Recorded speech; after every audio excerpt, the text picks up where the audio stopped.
오늘은 종교개혁주일인데요. 원래는 제가 이제 부임해 오면서 이 종교개혁주일에는 특별하게 이제 특강을 좀 하고 싶다라는 그런 소원을 가졌습니다. 그래서 뭐 칼빈에 대해서 또 루터에 대해서 또 루터 이전에 있었던 여러 종교개혁 이전의 개혁자들에 대해서 또 종교개혁 정신에 대해서 이런 것들을 쭉 이제 함께 이렇게 나누고 싶은 소망이 있었는데, 아마 이번 해는 그냥 지나가고 다음 해에는 이렇게 그 종교개혁 특강으로 해서, 그때는 설교보다는 어떤 강의적인 그런 형식을 가져서 PPT도 좀 띄우면서 이렇게 했으면 좋겠다라는 그런 소원을 갖습니다.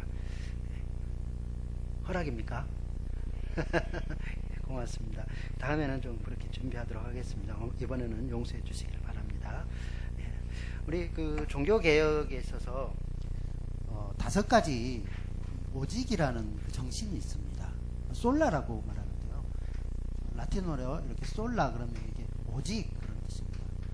오직 이 정신이 이렇게 있는데, 첫째는 솔라 크리스투스입니다. 오직 예수라는 뜻이죠. 오직 예수. 오전에도 우리가 살펴봤지만 다른 터가 없다. 오직 예수 그리스도 외에는 구원 얻을 길이 없다라고 말씀하시죠. 천하 인간에게 구원 얻을 만한 다른 이름을 주신 일이 없느니라. 예수 외에는 구원의 길이 없다라는 것이죠. 믿습니까? 오직 우리에게 구원 얻는 이름 예수 그리스도인 줄 믿습니다. 그래서 우리 종교개혁자들은 오직 예수밖에 없다 이렇게 고백했습니다. 두 번째는 솔라 스크립투라라고 말하죠. 전부 라틴어로여서 죄송합니다. 이 정도는 알고 계셔야 될 것 같아서 제가 이렇게 라틴어까지 써가면서 합니다. 솔라 스크립투라 따라해볼까요? 좀 혀가 안 돌아가셔도 좋습니다. 솔라 스크립투라. 그래서 이것은 오직 성경입니다. 오직 성경. 성경은 하나님의 감동하셔서 성령의 감동으로 된 것으로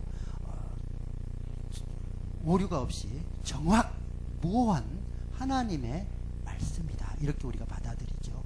물론 번역 성경에 어떤 번역에 오류가 없느냐, 그것은 아닙니다. 그러나 성경 원문에 있는 원어, 그 하나님이 주신 하나님의 성령의 감동으로 받은 그 말씀은 전혀 오류가 없이 하나님의 말씀이다 이렇게 받아들이죠. 그러면 번역된 우리 한글 성경은 어떻게 받아들이냐? 역시 우리도 그 하나님의 말씀으로 받습니다. 그러나 약간 부분적으로 그렇게 오류는 아닌데 잘못이 있다. 그래서 우리가 개혁 한글을 다시 고치니까 개혁 개정 이렇게 약간 변형돼서 나오지 않습니까? 그러나 전반적인 그런 전체적인 내용에 있어서 절대 변함이 없습니다. 그래서 이 성경, 오직 성경의 역사를 우리가 받아들이죠. 로마 가톨릭은요, 종교개혁 이루기 전에 로마 가톨릭은 그 우민화 정책을 썼습니다. 우민화.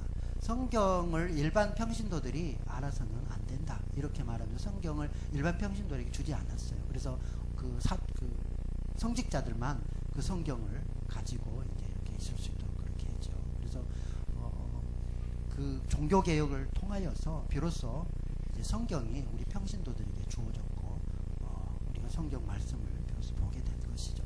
참 우리가 하나님의 말씀을 직접 이렇게 볼 수 있다는 게 얼마나 큰 은혜인 줄 모릅니다. 그 종교 개혁이 없었다면 이런 일이 일어나지 않았겠죠. 솔라 스크립투라, 오직 성경. 세 번째는 이제 이 순서는 상관없습니다. 기억하시기만 하면 되죠. 솔라 피데입니다. 피데. 솔라 피데. 솔라 피데는 오직 믿음이죠. 오직 믿음. 오직 믿음. 그래서 사람이 구원 얻는 것이 자기 행위나 어떤 공로로 구원을 얻는 것이 아니라 오직 믿음으로만 구원 얻는다. 이신칭의다 이렇게 표현했죠. 이신칭의. 믿음으로만 구원 받는다라는 것입니다. 믿음으로만 의롭게 되어지는 것. 그래서 이신칭의 이렇게 해서 이게 그 종교개혁의 정신이었습니다. 한번 같이 읽어볼까요? 시작. 솔라 크리스투스, 솔라 스크립투라, 솔라 피데. 믿음, 오직 믿음. 아직 몇 개 남았을까요? 다섯 개니까 몇 개 남았을까요? 2개가 더 남았죠. 지우겠습니다. 그래서 네 번째는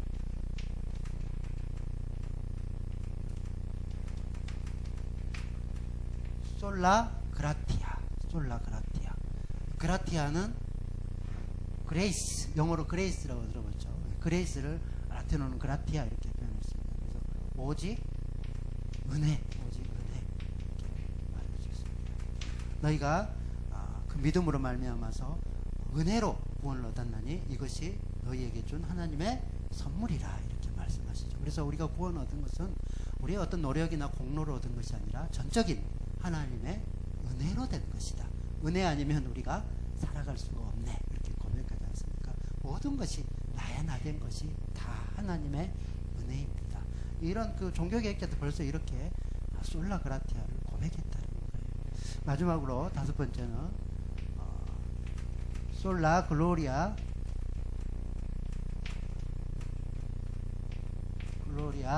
데오스. 솔라 글로리아 데오. 오직 하나님께 영광. 하나님께 영광이다. 하나님께 영광. 솔라 글로리아 데오. 그래서 하나님께만 영광을 올려드린다. 장로교회의 우리 정신이죠. 모든 영역에서 하나님이 영광을 받으셔야 된다. 그래서 먹든지 무엇을 하든지 마시든지 하나님의 영광을 위해서 하라라고 말씀하죠. 고린도전서 10장. 우와 대단하네요. 고린도전서 10장 31절. 와 대단하네요. 고린도전서 10장 31절. 우리 이거 한번 찾아주시죠. 고린도전서 10장 31절.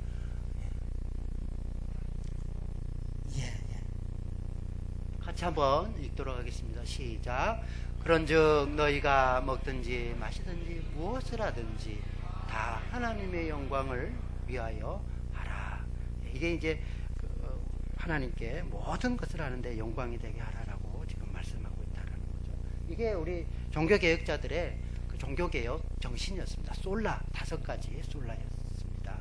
자, 이 정도로 종교개혁 특강을 이번에는 하고요. 간단하게 하고 말씀을 같이 살펴보도록 하겠습니다. 오늘 어떻게 주님을 따를 것인가 라고 말씀하시는데요. 자, 오늘 말씀에 있어서 역시 종교개혁 주일 말씀하고 연관이 됩니다. 성경 말씀 다 같이 연관이 되기 때문에 자, 어떻게 주를 따를 것인가? 여기 어떻게 주를 따를 것인가?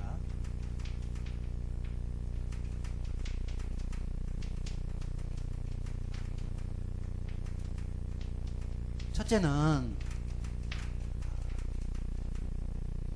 굳게 결심하고 따르라. 굳게 결심하고 따르라.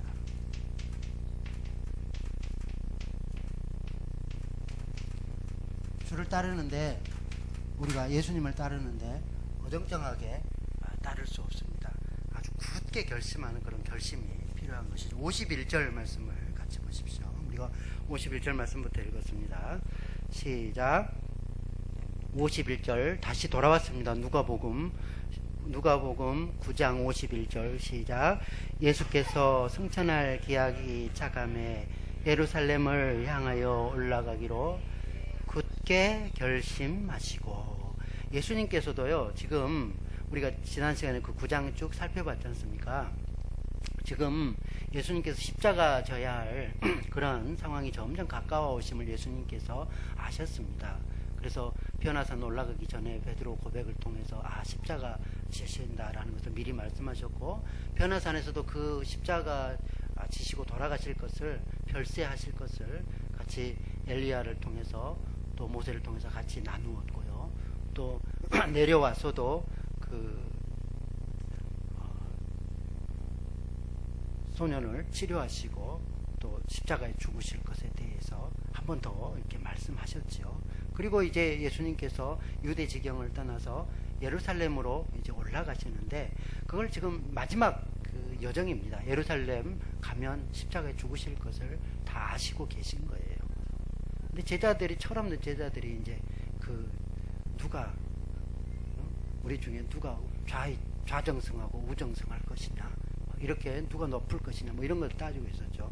예수님은 이제 굳게 결심하셨다. 십자가 지실 것을 어땠다고요? 굳게 결심하셨다. 예수님 따르는데 우리도요, 십자가 지고 따라야 된다라고 지난 시간 9장 23절에서부터 25절 말씀에 보면, 누구든지 나를 따라오려거든 자기를 부인하고 어떻게 하라고요? 자기 십자가를 지고, 날마다 자기 십자가를 지고 나를 따를 것이니라. 목숨을 구원하고자 하는 자는 잃을 것이요, 잃으면 다시 찾으리라, 구원하리라 라고 말씀합니다. 만일 너희가 온 천하를 얻고도 자기 목숨, 영원한 생명을 잃어버리면 그게 무슨 소용이 있겠느냐. 예수님을 따르는데 죽기 각오하고 따르라는 겁니다.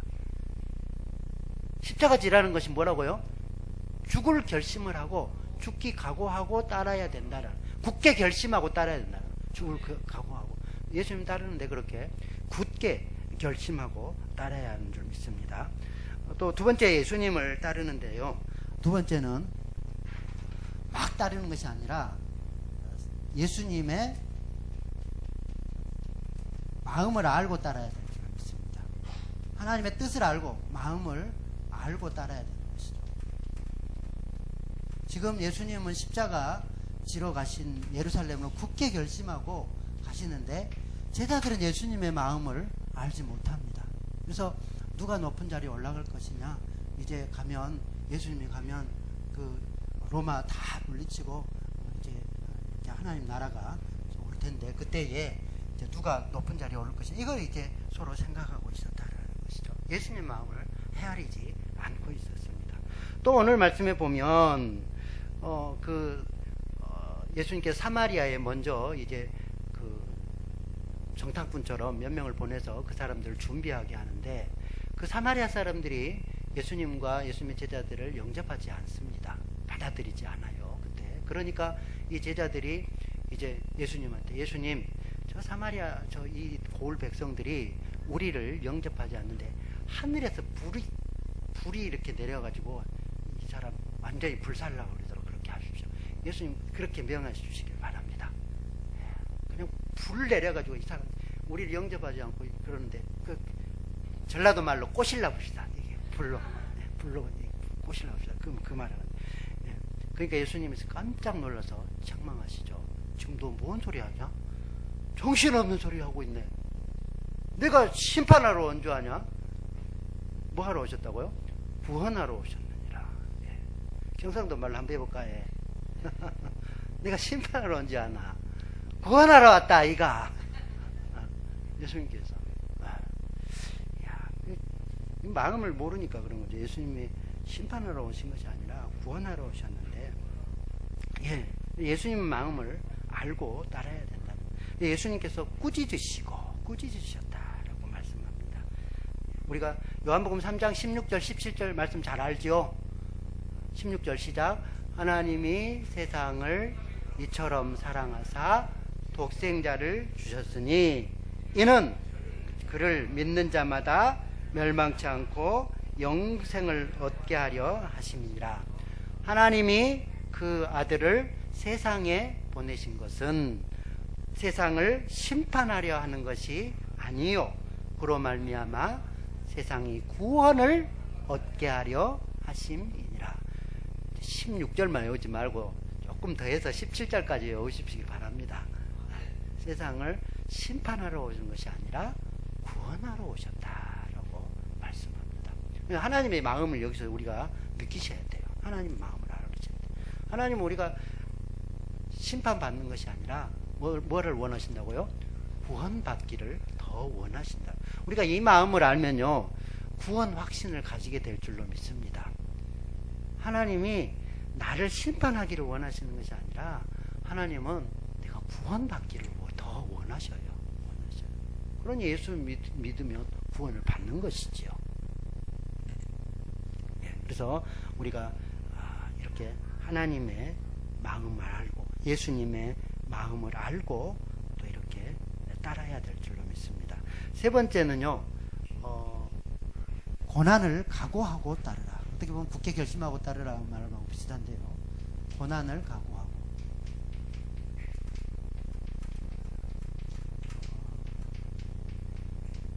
어떤 사람이 와서 예수님에게 그렇게 말하죠.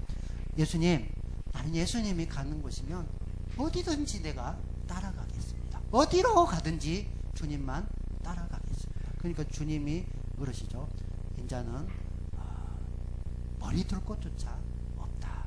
참새도 거할 것이 있고 보금자리가 있고 새들도 자기 거할 그런 처소가 있지만 인자는 머리 둘 곳조차 없다. 어디로 갈지 모릅니다. 그러니까 예수님은 정처 없이 그렇게 사셨는데 어디로 갈 바를 알지 못하고 그렇게 거할 곳이 없이 그렇게 사셨습니다. 그런데 예수님을 따라가는 그 사람도 그런 정신으로 살아야 되는 것이죠. 어디로 가라고 명령하든지 따라가겠습니다. 고난을 각오하고 주님을 따라야 할 것을 말씀하셨다라는 것입니다. 그래서 천대받을 각오도 해야 되고요. 고난도 그렇게 각오해야 되고 우리 믿음의 선배들이 이렇게 주님을 따른 줄 믿습니다. 아브라함이 그랬죠. 갈 바를 알지 못하고 주님의 명령에 따라서 갈대아우로 자기 본토 본향 친척 아비집을 떠나서 그렇게 그 명령에 따라서 하나님 말씀만 믿고 그렇게 떠나왔다는 것을 보게 됩니다. 다니엘과 세 친구들은 불쏘기까지 주님을 따라갔고요. 다니엘은 사자 굴에 들어가기까지 그렇게 따라갔다라는 것입니다. 우리가 이 땅에서는 거류민이요 나그네로 그렇게 살아야 되는데 우리의 믿음의 선배들이 다 그렇게 살고 그런 고백을 하기를 요구하셨습니다.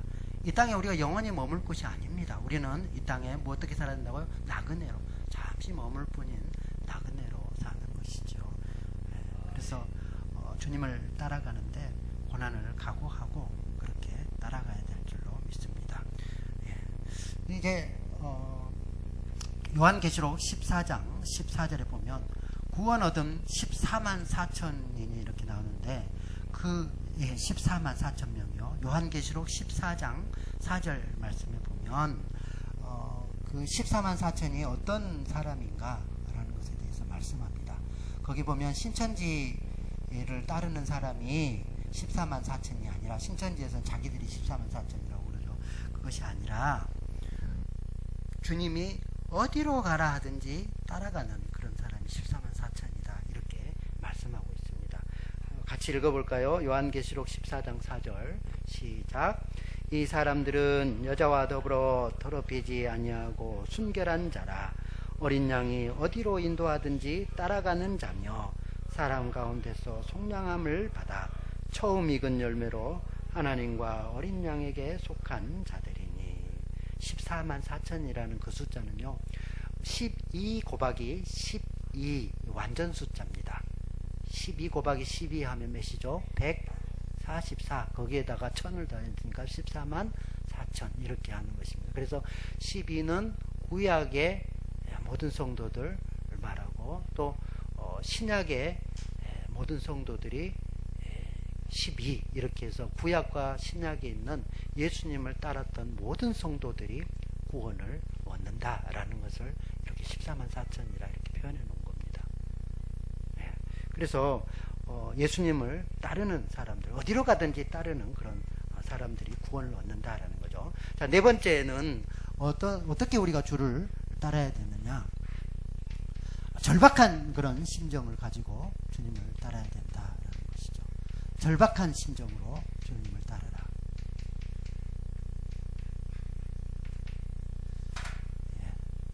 오늘 보시면 59절에서 60절 말씀을 한번 같이 읽겠습니다. 시작. 또 다른 사람에게 나를 따르라 하시니 그가 이르되 나로 먼저 가서 내 아버지를 장사하게 허락하옵소서.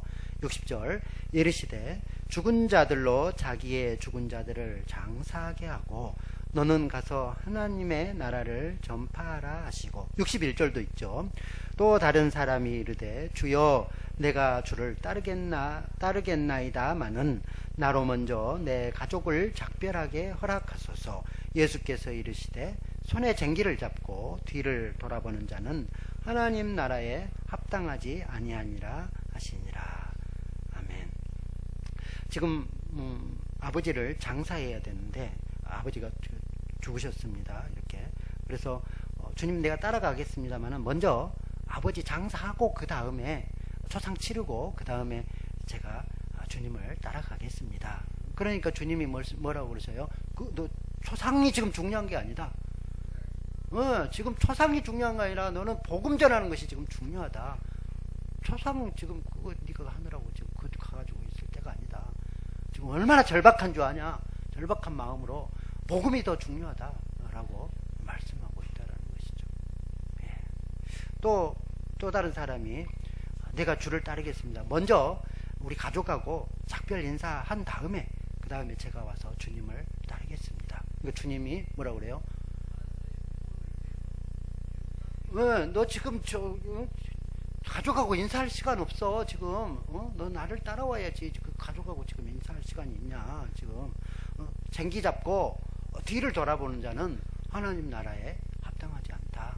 앞만 보고 지금 달려가야 된다. 쟁기 잡고 뒤를 돌아본다. 이 표현을 좀 이해하기 어려울 거예요. 시골에서 사는 분은 조금 이해할 수 있습니다. 쟁기질을 해본 사람은. 쟁기질을 하면요. 이제 저도 이제 우리 아버님을 따라서 촌에 살았으니까 쟁기질을 해본 경험이 있는데 우리 아버님이 쟁기질을 쫙 하면 완전히 빠르게 쫙 이렇게 가는데 제가 쟁기질을 해보니까 이게 삐뚤빼뚤 비행기가 가듯이 아주 삐뚤빼뚤 이렇게 하는 거 돌아보니까 아주 형편없어요. 그래서 아버님이 그러는 거예요. 쟁기질 할 때는 앞만 보고 하는 거야. 뒤에 보면 안 돼. 딱 그 쟁기에 있는 이렇게 볼록 튀어나온 그 총 쏘면 이렇게 그 볼록 튀어나온 거 있죠. 그것처럼 이 쟁기 부분에다 이렇게 간음자라고 그러는데 그 간음자처럼 딱 이렇게 해놓은 부분이 있습니다. 그거를 이렇게 딱 맞춰가 조준선 맞히듯이 딱 맞춰서 이렇게 가는 거예요. 그거 모르니까 이제 뒤에 보면서 옆에 보면서 이렇게 하면 삐뚤빼뚤하게 이렇게 되는 것이죠. 그래서 쟁기질 할 때는 딱 앞만 보고 가는 거예요. 마찬가지로 주님을 따르는 데 있어서 뒷보고 옆에 보고 세상 기웃하고 또 이쪽 기웃하고 이렇게 해서는 안 된다. 딱 하나님만 보고 오늘 말씀한 것처럼 주님 손만 딱 붙잡고 주님 바지가랑이만 딱 잡고 그렇게 따라가는 거야. 지금 그렇게 말씀하고 있다는 것이죠. 그렇게 주님을 바짝 붙잡고 아주 절박한 심정으로 따라가야 될 것을 말씀하고 있다라는 것이죠. 그런데 우리가 이 부분에 있어서 조금 주의해야 할 그런 부분이 있습니다. 우리가 주님을 따라가는데 절박한 심정으로 따라가는 것은 맞지요. 그런데 이걸 문자 그대로 정말로 자기 아버님이 죽었어요. 그런데 초상도 안 치르고 나는 예수님 따라갈 겁니다 하면서 이렇게 뭐 예배를 나온다거나 아니면 어떤 다른 뭐 복음 전한다고 간다든지 이렇게 하는 것이 과연 이게 옳은 태도인가라는 것이죠. 자기 부모에게도 작별 안 하고 간다고 이렇게 가버리는 것이다든지 이런 것들이 문자 그대로 이렇게 따라가야 되는 것인가라는 것에 대해서 우리가 좀 생각해 봐야 할 그런 지점인 것 같습니다. 예수님께서 죄에 대해서 그렇게 말씀하실 때요, 아주 뭐랄까요, 죄에 대해서 단호한 그런 마음을 가져야 될 것을 그렇게 말씀하시면서 한쪽 눈이 범죄하거든 그 눈 뽑아버려라. 그리고 왼손이 범죄하게 하면 그 왼손 도끼로 찍어버려라. 그리고 다리가 범죄하면 그 다리를 잘라버려라. 그러니까 천국에 가보니까 전부 다 병신들만 있는 거야. 전부 다 한쪽 눈 전부 뽑아져 있고 전부 이제 이렇게 한쪽 손도 없고 발도 한쪽 없고 전부 그렇게 전부. 아니 예수님이 하라겠지 않냐. 봐라 이대로 해야지 말씀대로 해야지 어디서 그렇게 하고 있냐. 다 찍어버리고 막 다 뽑아버리고. 그러니까 하나님의 말씀요 정말 그런 사람 실제로 있어요. 뽑아버리고 막 잘라버리고 그런 사람이 있다니까요. 그러면 그 사람 우리가 정죄하면서 야, 넌 진짜 하나님 말씀을 그렇게 배웠냐? 어떻게 잘못 배워가지고 그렇게 다 잘라보면 어떻게 하냐? 막 이렇게 정죄할 수 있습니까? 그 사람 믿음이 순수하다라고 우리는 좀 이렇게 받아들이지만 그러나 좀 아쉽죠, 그죠? 그러니까 이렇게 말씀을 문자적으로 해석해야 될 때가 있고 그것에 대해서 하나님 마음을 알아야 돼요.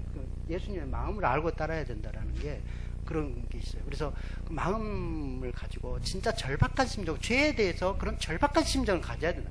진짜 내가 잘라볼 정도로, 그 정도로 죄에 대해서 미워하고 예수님을 사랑해야 되는 그런 마음을 가져야 된다라는 것입니다. 절박한 심정으로 내 자식들, 내 부모를 이렇게 따르는 것보다, 내 부모를 그렇게 이렇게 지금 장사 지내야 되고 그런 상황인데, 그것보다 진짜 그 중요하게 여기는 그런 절박한 심정이 있어야 된다라는 것입니다. 무슨 말씀인지 아시겠죠? 마음이 그만큼 주님을 따르는 데 있어서 중요하다라는 것을 우리에게 말씀하고 있다는 거죠. 그런 상황이 닥치면 내가 그렇게 할 거야 라는 그런 마음 자세가 있어야 될 줄로 믿습니다.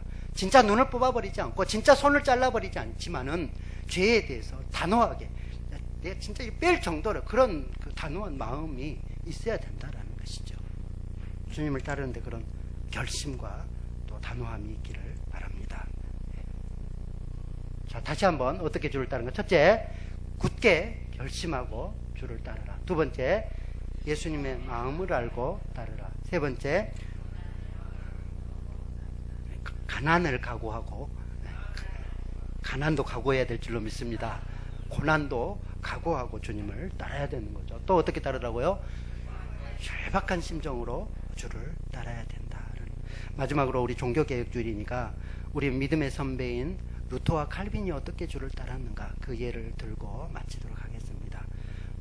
루터는 이제 그 카톨릭하고 이렇게 논쟁을 하는데, 카톨릭에서 루터를 죽이려고, 이렇게 호시탐탐 죽이려고 이렇게 노렸습니다. 그때 루터가 이제 보름수 국회에 가야 되는데요. 유명한 일화죠. 그 보름수 국회에 가서 이제 이렇게 변호를 해야 되고 말을 해야 되는데, 그때 사람들이 그렇게 말합니다. 거기 가면 분명히 죽습니다. 죽이려고 할 것입니다. 그러니까 가지 마십시오. 이렇게 이제 주위에서 말리죠. 근데 루터가 그렇게 말합니다. 이 보름수 국회에 있는 기왓장들이 전부 마귀로 변해가지고 나를 이렇게 삼키려 할지라도 나는 가서 변론하겠다. 가서 그렇게 결심하고 이제 나갑니다. 죽음이 나를 기다린다고 하나 내가 죽으면 죽으리라. 그렇게 결심하고 가서 그 보름소에서 이제 변론하고 복음을 전하게 되는 것이죠. 믿음의 선배들이 그런 결단이 있었기 때문에 오늘날 우리가 이런 종교개혁을 통해서 자유롭게 또 신앙생활을 하고 있는 줄 믿습니다. 칼빈의 경우도 역시 마찬가지였습니다. 칼빈이 제네바 교회에서 이렇게 섬기다가 성찬이 맞지 않았던 것 같아요. 그래서 그 성찬 문제로 쫓겨나게 됩니다. 그래서 외국인 교회에서 이제 이렇게 섬기고 있는데, 그때 제네바 교회에서 칼빈에게 다시 청빙을 하게 됩니다. 와서 좀 도와주십시오. 칼빈 선생님이 아니면 이 교회를 담당할 수가 없습니다. 칼빈이 그곳에 있을 때 막 사람들이 와서 돌을 유리창에다 던지고 또 막 발로 대문을 막 차면서, 칼빈이 얼마나 거기서 가슴 졸인지 몰라요. 그런데 또 그곳에서 오라고 그러는 거예요. 그러니까 칼빈이 내가 죽으면 죽었지 거기 못 가겠다. 내가 저 바다 건너서 그곳에서 내가 살고 싶다. 좀 가지 못하겠다. 그렇게 말하죠. 그런데 칼빈의 동역자였던 파렐이 당신이 아니면 이곳에 도저히 감당할 수 없다. 하나님의 뜻이다. 하나님이 당신을 부르고 있지 않냐. 그러니 가서 이곳에서 목회를 이렇게 청빙을 합니다. 그러니까 칼빈이 그때 그 하나님의 음성으로 받고요. 주여 내 심장을 주님께 드리나이다. 우리 SFC 그 표어가 나의 심장을 드립니다. 그런 표현인데요. 칼빈이 주여 나의 심장을 드리겠나이다. 그렇게 하면서 이제 그곳에서 가서 제네바에서 다시 목회를 하게 됩니다. 주님을 따르는데 믿음의 선배들이 이렇게 목숨을 내놓고 일사각오의 자세로 죽으면 죽으리라. 또 나의 심장을 주님 앞에 드리겠나이다. 그렇게 주님을 따랐던 것을 보게 됩니다. 오전 말씀처럼 주님에게 딱 붙어서 삿갓 조개가 군복이 그 바위에 딱 붙은 것처럼 예수님에게 오직 솔라 크리스투스, 솔라 피데 이런 그 각오로 절박한 심정으로 주님을 그렇게 따라가는 저와 여러분이 되기를 진심으로 바랍니다. 기도하겠습니다. 하나님 아버지,